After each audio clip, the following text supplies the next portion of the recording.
Hey guys, know it's been a while. A lot of people have been asking about updates and what I've been up to. So I decided it would just be easier to make another video. I was going to do it live on YouTube, but evidently you can't do that until you've had permission to do it. So I didn't want to wait 24 hours in order to do it because I'm ready now. I already got my hair done, so. So yeah, just to give y'all a background, whoever doesn't know what's going on with me, um, back in 2020, I had inflammatory breast cancer. I was diagnosed with it, and it's a very aggressive cancer. And we call it IBC for short. It's breast cancer. It's not a lump. It spreads out like a spider web, so the symptoms are different from traditional breast cancer. It starts as swelling and a rash, pain, the orange peel skin, and being a nurse, I knew exactly what it was the minute it happened, so I was able to get treatment fairly quickly. So, to give you a little timeline, I'm going to break it down. It started back in 2019, so August of 2019, everything was great. I'd been in Mamma Mia at Theater Memphis. It was a wonderful show. I loved doing it. I love the cast. And the time of my life, I got to play the babushka, an old lady, and then also sing in the orchestra pit with the other singers in the orchestra. And it was so much fun. Everything was going great. And I had been doing a little bit of crafts on the side along with my nursing job, which, as most of you know, art and theater and music is dance have always been my true love, my true passion. So I decided I was going to start a business. So September of 2019, I started a craft business. And then, as y'all know, everything kind of went to crap in 2020. So, for nursing, the pandemic actually started into January, early February, because we knew what was going on and we were preparing for it. I was already wearing masks around my patients because most of them, as you know, can't get sick. They can't get the flu, and just the flu can make them very sick. So, I had a lot of patients that were immunocompromised, and so I was already taking precautions before everything started. And then in March, of course, we got shut down. I was still, of course, working. It was a lot of fun dressing completely out to go in these assisted living facilities that had multiple cases of it. And I won't go into the details because most of y'all have heard about it and you're tired of hearing about it just like I am. So we opened back up enough for me to get my hair done. And on the day that I went and got my hair done, I started having symptoms of inflammatory breast cancer. Knew exactly what it was. Being a nurse actually saved my life.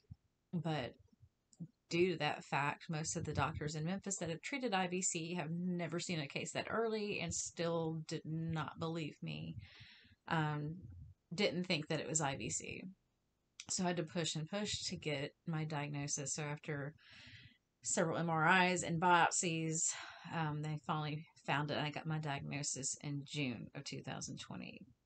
Got my portacath placed, and then in July started my treatments, which was chemotherapy from July to October, radical modified mastectomy in November, and then started radiation treatments the Monday after Christmas and finished that in February. And that of itself is a pain. You can look at my other earlier videos to see how all of that went.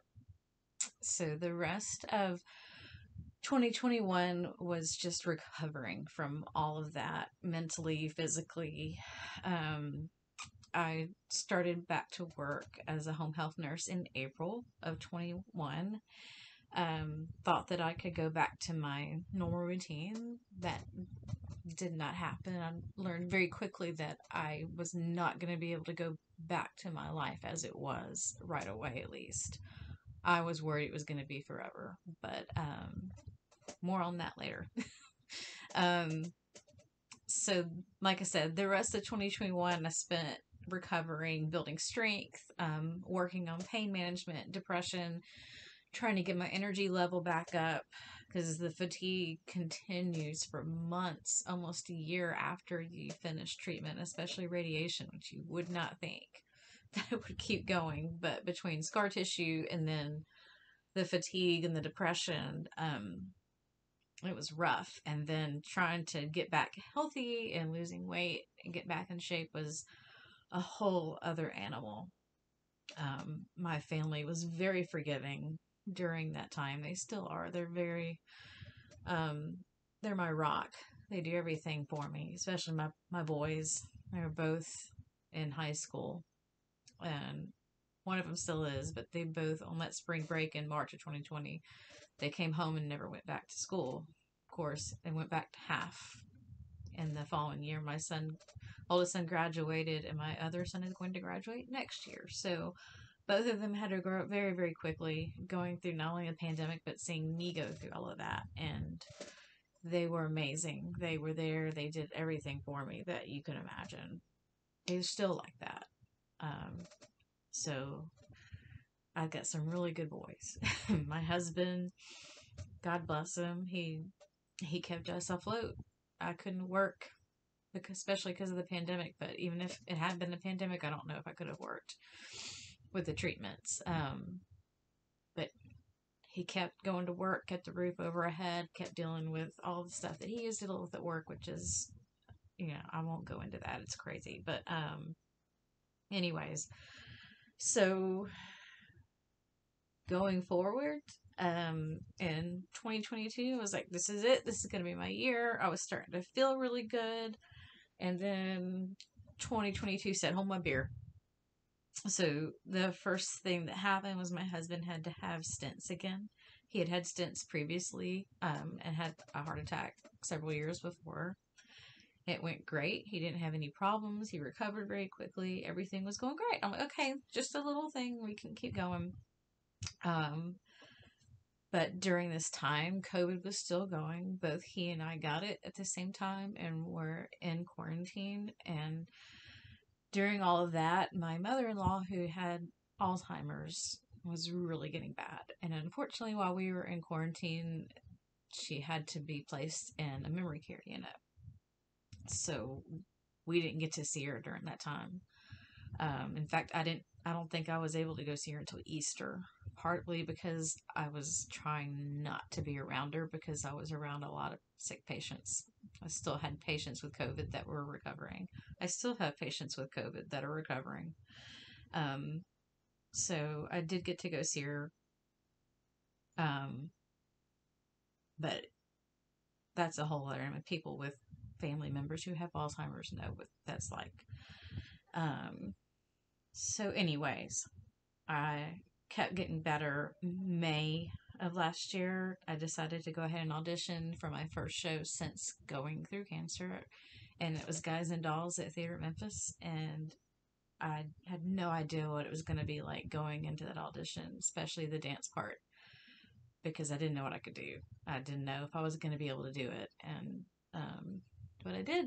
And I got a part. I actually played one of the guys in Guys and Dolls. So that was May. And then trying to get into shape for that, started having plantar fasciitis. Because evidently when you gain 50 pounds with cancer treatments and you're at home during a pandemic walking around barefoot or in flip-flops in the summer, the weight gain is not great for your feet and not wearing support. So plantar fasciitis, if you've ever had it, is one of the most god-awful things. It's very painful. So I was like, okay, this is nothing.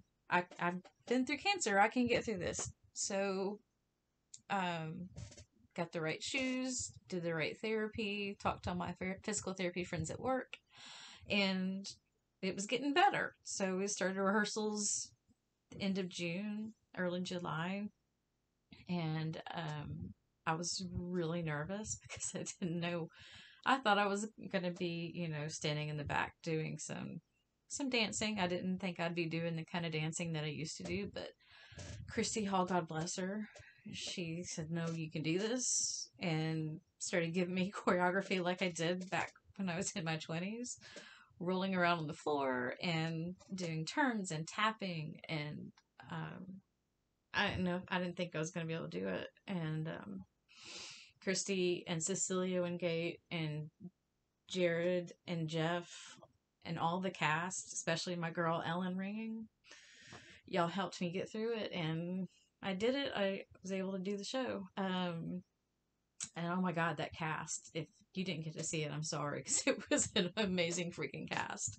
Um, so yeah, it was. We were in the middle of rehearsals, anyways, for that, and I had started having some pain in my back and my neck and some numbness in my arm, which they had thought was neuropathy from all the chemotherapy and everything I'd been through. But it was getting worse. So my oncologist, Dr. Ben, sent me to a neurologist and ordered an MRI. So supposed to have an MRI on July 22nd. Also happened to be the same day as my costume fitting. I was actually going to go try to see my mother-in-law at the facility because she'd just gotten home from being in a hospital. And they moved my MRI up, so I didn't get to go see her, and that was a Friday. And then we had rehearsal Saturday, and then Sunday I found out that she died unexpectedly. And I'm sorry. So that was rough. I still feel really bad that I didn't push myself to go try to get out there, but I'm trying to forgive myself for that. But anyways, she would hate that I was acting like this, so I'm gonna stop. Okay. So got through all of that. Guys and Dolls opened. It was going great. And then I remembered I hadn't gotten the results of my MRI that I'd had. So called West Clinic back, and they were like, oh, we need to send you to a neurologist because you have spondylitis, and that's what's causing all the numbness and stuff in your arm. So I was like, oh, great. So one more thing, which spondylitis is like arthritis in your neck. And being a dancer, I was a turner. Everything I did was turn. I turned like a top. And so I wasn't surprised to have arthritis in my neck. But, no big deal. I can get through that. So went and saw Dr. Graham at Sims Murphy and started on PT. Changed some of my medications around, changed my gabapentin around, and it was getting a little bit better. During all this, I was doing my show, and because I had been diagnosed with osteopenia, it's the precursor to osteoporosis, chemo kind of induced it, and then after I had chemo, they had put me into menopause. So because my tumors were estrogen positive, so they need to block the estrogen. So yeah, aging quickly here. So because of that, I've been increasing my calcium and changing my diet and trying to do everything I could to get my bones healthy. So I started having kidney stones. And in fact, I had to do a whole show. I didn't have to. They would have done it without me, but we were closing and I wasn't going to miss a performance. So yeah, if you were there for that performance and sit down, you're rocking the boat, that's about the time when I was sitting on the benches in that scene that I started having kidney stones passing through. So my girls in the cast and Ellen were sitting, they did everything they could. So they were fanning me and holding my hand and just letting me cry. But we got through it. I came back out and bowed in the next show. It was the last show, I think, and it was great. And I'm glad because it was probably the last show that I'm gonna ever do that kind of dancing again. And I'm about to tell you about that part.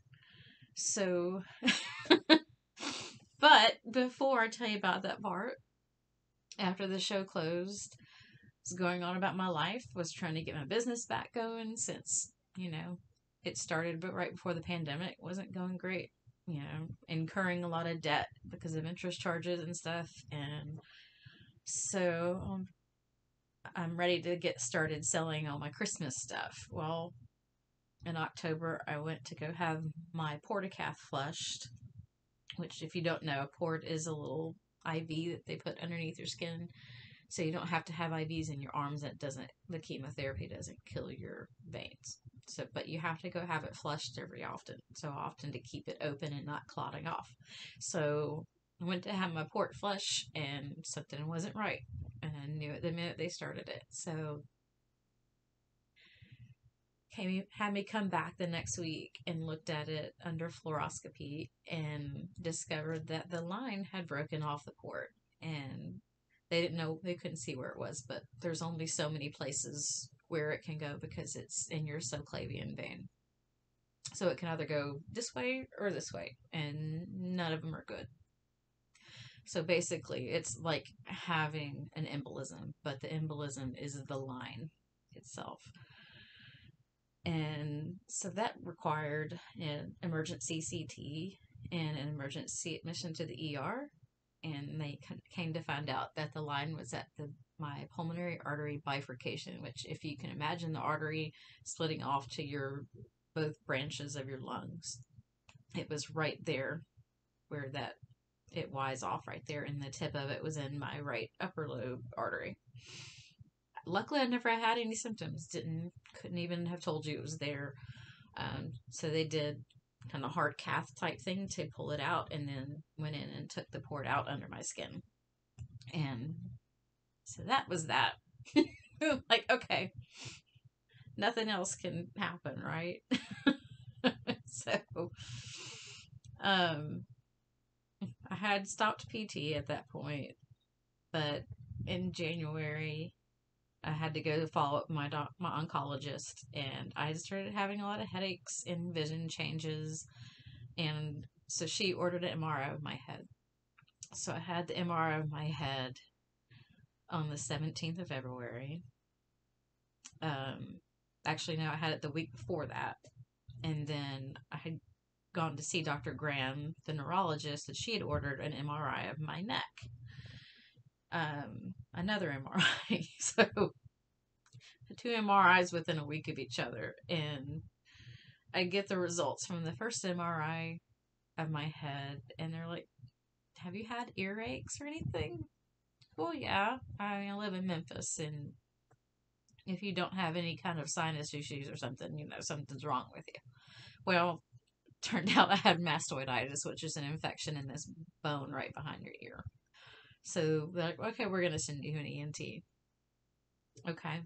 So I go the 17th and had the MRI of my neck and followed up with the neurologist, and she said, "Yes, you have a bulging disc. We're going to have to send you to a neurosurgeon.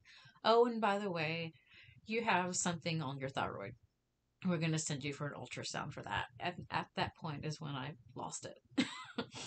So, and if y'all know me, like, I went through all of IBC and didn't lose it much with the diagnosis, but all this within a week of each other, it was too much. So yeah, poor Dr. Graham got the brunt of that. So since then, I've followed up with an ENT. He put a tube in my ear last week, so I really can't hear too well out of this ear. And then I saw the neurosurgeon, and he's like, "Well, we probably need to do surgery." So he wants to do the ACDF, I think is what it's called, where they go in through your front. They pull everything to the side, and then they put all kinds of plates and screws and stuff, and then the hope is afterwards that your bones will fuse together. The downside of that is I will have to be in a neck brace for 4 to 6 weeks. And that's going to be rough for me. But at the same time, I'm waiting for my follow-up with an endocrinologist to look at these nodes on my thyroid, which they say are probably nothing. It's probably because I had all the radiation therapy, and it's probably something they're just going to watch. But before they go in and open my neck up, I want to make sure that he doesn't have to do anything, so they can do it all at the same time if they need to. Plus, some of the possibilities with the surgery are that I will have hoarseness. He says usually it's just for the first week or so. Sometimes it can be longer. So I decided that I'm going to push it off. I'm supposed to be singing with the orchestra in the pit for Mary Poppins at Theater Memphis. We're supposed to start rehearsals in April and then open in June. So I'm planning on using this time to try to get healthy because I have osteopenia in my neck. The risks for the bones not fusing are higher. So I'm doing a lot of research on that. There have been other surgeons that have used cadaver bones.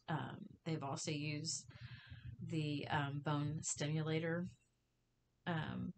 You put this thing on your neck and it has pulses that go through and stimulate your bone to grow. So I'm doing some research on that I'm going to discuss with my surgeon. And then I'm going to party it up next week.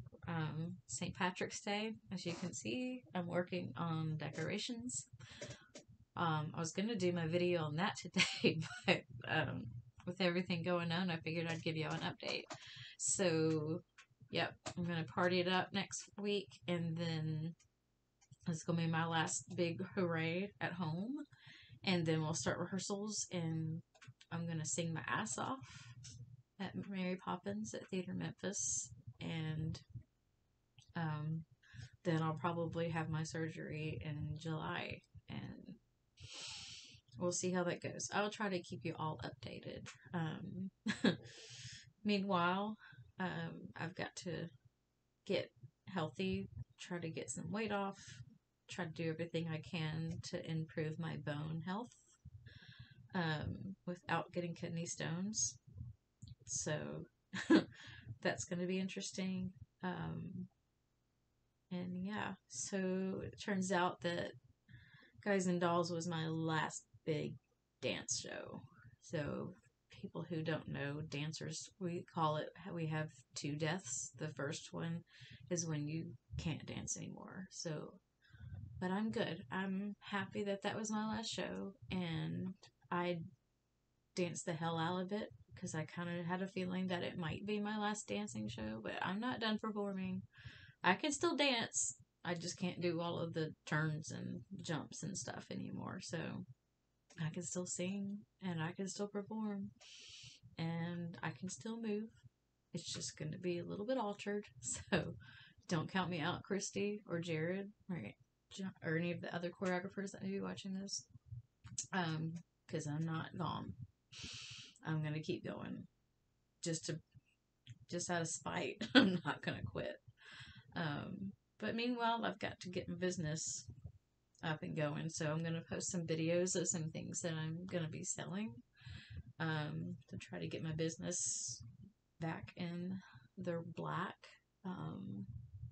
And so if you could support me, I'd appreciate it. I have a website called Bluff City Bluebird Arts, which hasn't had much updated on it lately, but it's going to, I promise. I'm just trying to get my head wrapped around all of this. So, pray for me, pray for my family, because they're going to have to really be there. I can't drive the whole time I'm in the neck brace. They're going to have to do pretty much everything for me. And my husband he's been amazing, but he's had to give up a lot. And he needs to go on some vacation. So, pray for him, pray for my boys, because they're going to be helping me too. And then thank you for all the people who've already been helping me. Like my boss, Janice, has been amazing. She's listened to me cry on the phone. The first thing out of her mouth is always, what do you need? What can I do? So, y'all, Janice is the bomb, diggity. And then, my sister, she's always there. She would do anything she could for me, and has. So, thank you. I love you. I think that's it. This is probably a really long video. If you've stayed in this long, thank you. I'll try to answer questions if you want to send them to me, but we'll see. Anyways, that's it. I'm out. Y'all take care.